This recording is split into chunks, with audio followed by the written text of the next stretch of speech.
Tuna are magnificent creatures. They are powerful swimmers, built for speed, and they roam the vast open oceans.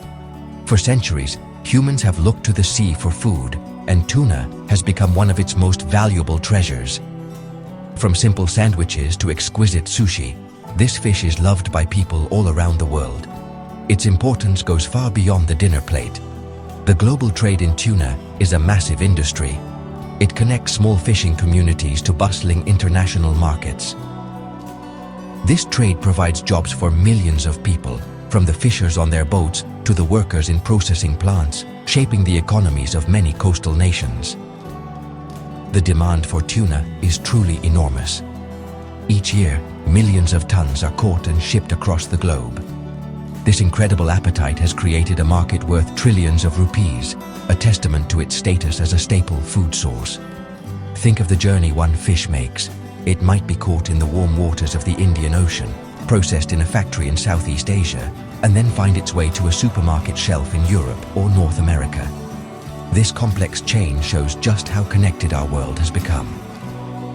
The desire for this one type of fish has built a remarkable network of trade and transport, crossing oceans and continents. This journey from the sea to our tables is a story of both nature and human ingenuity. The global tuna market is driven by different tastes and preferences. In some parts of the world, canned tuna is a household essential, valued for its convenience and long shelf life. In other places, fresh or frozen tuna steaks are prized for their rich flavor and texture. And in countries like Japan, premium cuts of bluefin tuna are considered a delicacy, a key ingredient in the art of sushi and sashimi. This variety in demand fuels a diverse and dynamic global industry, where different species are sought for different purposes. But why has tuna become so important? It is a wonderful source of protein and healthy fats, making it a nutritious choice for many families. Its versatility in cooking also adds to its appeal.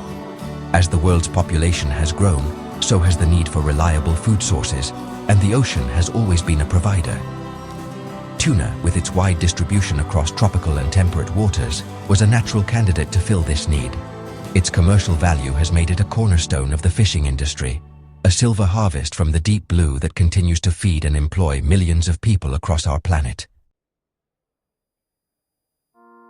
Several nations have risen to become giants in the world of tuna exports. For a long time, countries like Thailand have dominated the scene. As of early 2025, it remains the largest supplier of tuna to the United States, a huge market. Thailand has built a powerful industry based on processing and canning. It imports whole tuna from fishing fleets around the world, and its factories transform the fish into products ready for supermarket shelves. Following closely behind is its neighbor, Vietnam. Vietnam has rapidly grown its tuna sector, becoming another key player in the global supply chain, exporting to markets as far away as the United Kingdom and the European Union. Beyond Southeast Asia, other countries also hold significant power. Spain, with its large and modern fishing fleet, is a major force, especially in the Atlantic and Indian Oceans. Taiwanese fleets are also famous for their long-range capabilities, traveling far and wide to catch valuable species like big eye and bluefin tuna. We must not forget Japan, which is not only a massive consumer of high-quality tuna, but also a key exporter. The expertise of these nations in fishing, processing, and navigating complex trade agreements has cemented their positions as leaders. They have invested heavily in the infrastructure needed to get tuna from the ocean to consumers efficiently.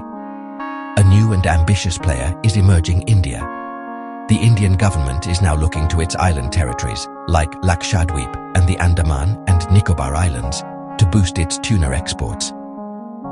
With a significant budget allocated in 2025, the country aims to develop economic harvesting to tap into the rich tuna stocks of the Indian Ocean.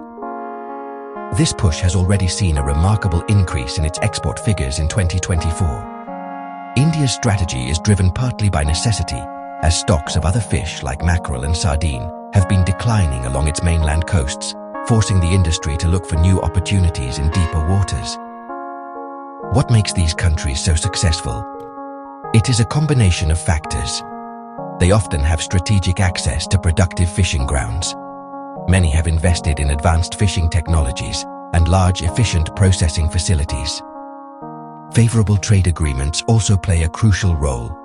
For example, the EU-Vietnam Free Trade Agreement helps Vietnamese tuna enter the European market more easily. These nations have mastered the logistics of a complex global business. They understand how to meet the quality standards and consumer demands of different countries, allowing them to rule the vast and ever-moving currents of the international tuna trade.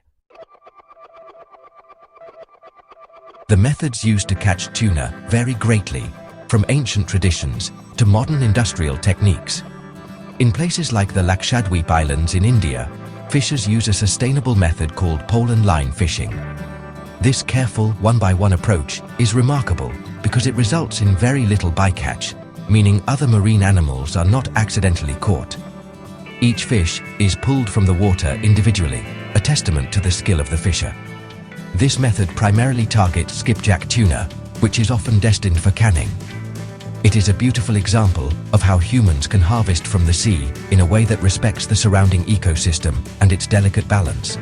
However, most of the world's tuna is caught using more industrial methods. Large vessels known as purse seiners use enormous nets, some over 1 kilometer long, to encircle entire schools of tuna. This method is incredibly efficient and can catch huge volumes of fish at once. Another common technique is longline fishing, where a main line stretching for many miles is set with thousands of baited hooks. These methods are essential for meeting the massive global demand. The most popular species for export are skipjack, which is mainly used for canned tuna, and yellowfin, which is popular for both canning and as fresh steaks. Once caught, the journey of the tuna continues. On board the fishing vessels, the fish are immediately frozen or chilled to preserve their freshness. This is a critical step, especially for tuna destined for the high-end sashimi market, where quality is everything. The boats then return to port, where the tuna is unloaded and sent to processing plants. In these factories, the fish are cleaned, cut, cooked, and canned, or prepared as frozen loins and steaks. These finished products are then carefully packaged and loaded into refrigerated containers, ready to be shipped by sea or air to countries all over the world. The export process itself is a complex logistical puzzle. It involves strict documentation, health inspections, and adherence to international trade regulations. For example, a recent catch of a massive bluefin tuna in the UK highlighted the challenges of exporting, as specific packaging is required to ship it to markets in Europe. For major exporters like Thailand and Vietnam, efficiency is key. They have developed sophisticated supply chains to manage this process on a massive scale, ensuring that the tuna remains in perfect condition throughout its long journey from the vast, open ocean to a distant dinner table. As the global demand for tuna continues to grow, serious concerns about the health of our oceans have come to the surface. The pressure to catch more and more fish has put many tuna populations at risk. Overfishing is a very real threat. It happens when we take fish from the sea faster than they can reproduce. Some species, like the magnificent Atlantic bluefin tuna, were once pushed to the brink of collapse. While conservation efforts have helped stocks to recover in some areas, the danger remains. Industrial fishing methods, such as the use of certain types of purse seines, can also harm other marine life, including dolphins, sharks, and turtles, which get caught accidentally. In response to these challenges, new rules are being introduced. These regulations aim to make the tuna industry more sustainable. For instance, Vietnam recently implemented a rule setting a minimum size for tuna that can be caught. This is designed to protect young fish, giving them a chance to grow and reproduce before they are harvested. While this is a positive step for the long-term health of the tuna population, it has created immediate difficulties for the country's exporters. They have had to cancel orders and even import raw tuna to keep their factories running, which affects their competitiveness in the global market.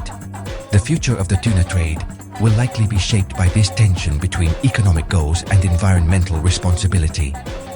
Countries like India are promoting their traditional, sustainable pole and line fishing as a key selling point. However, experts warn that the government's push for massive export growth could lead to pressure to adopt more industrial methods, potentially threatening the very ecosystem and communities that make their fishery unique. The challenge for all nations will be to find a balance, to continue benefiting from this valuable resource without causing irreversible harm to the ocean's delicate web of life. Looking ahead, we may see significant shifts in who rules the tuna trade. Nations that successfully adopt and prove their commitment to sustainable fishing practices may gain an advantage in markets where consumers are increasingly aware of environmental issues. Technology will also play a role, perhaps through better monitoring of fishing vessels to prevent illegal activities. The story of tuna is not over. It is a story that we are all a part of. The choices we make, as consumers and as a global community, will determine whether these incredible ocean wanderers continue to thrive for generations to come.